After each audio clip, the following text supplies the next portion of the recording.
सभापति महोदय, आज हमारे देश में जो ऊपर से लेकर नीचे तक शिक्षा दी जा रही है, उसमें व्यवस्था ही एक कारण है जिसकी वजह से शिक्षा का स्तर गिरता जा रहा है। मेरा अपना विचार है कि जो शिक्षा प्रणाली है और जिस रूप में शिक्षा दी जा रही है, वही अनुशासनहीनता का भी कारण है। अपने देश और प्रदेश में हर एक की अपनी अपनी भाषा है और वह बालक जो इस देश में पैदा हुआ है, जो अपनी मातृभाषा की गोद में पला है, उसको यदि अपनी मातृभाषा में ही शिक्षा दी जाए तो मेरा विचार है कि शिक्षा का स्तर ठीक हो सकता है।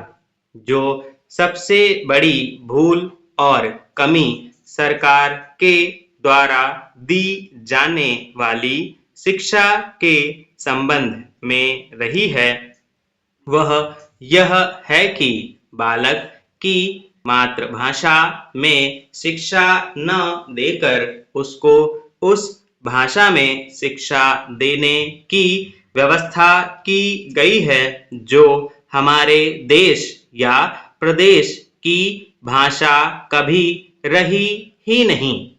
मेरा अभिप्राय विदेशी भाषा अंग्रेजी से है। मैं यह मानकर चलता हूँ कि जब से यह भाषा इस देश में आई है, चाहे वह किसी कारण से आई हो, इसे आप भी और इस माननीय सदन के सदस्य भी जानते हैं कि उससे बुरे परिणाम ही निकले हैं। कोई भलाई नहीं हुई है। इस देश को जो हानि हुई है वह किसी से छिपी नहीं है।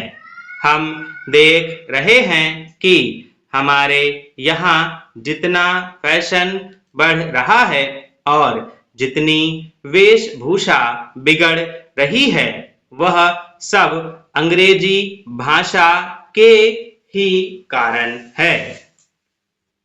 जिस समय यहाँ पर अंग्रेजों का राज्य था, प्रायः यह देखने को मिलता था कि वे लोग जो विशेषकर के किसी न किसी तरह से सरकारी पक्ष के ही होते थे, अंग्रेजों से मिलने के लिए जाते समय अंग्रेजी वेशभूषा का ही प्रयोग करते थे।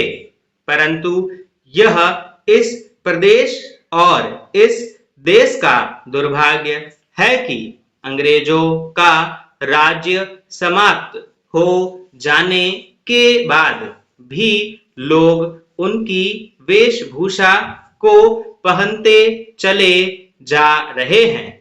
इससे जो प्रभाव हमारे देश के फैशन पर पड़ा, उससे लाभ के बजाय हानि ही हुई है और हो भी रही है।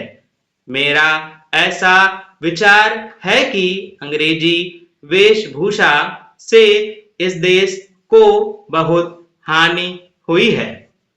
भारत की गौरवपूर्ण सभ्यता और संस्कृति के संरक्षण पर पर्याप्त ध्यान देने की आवश्यकता है।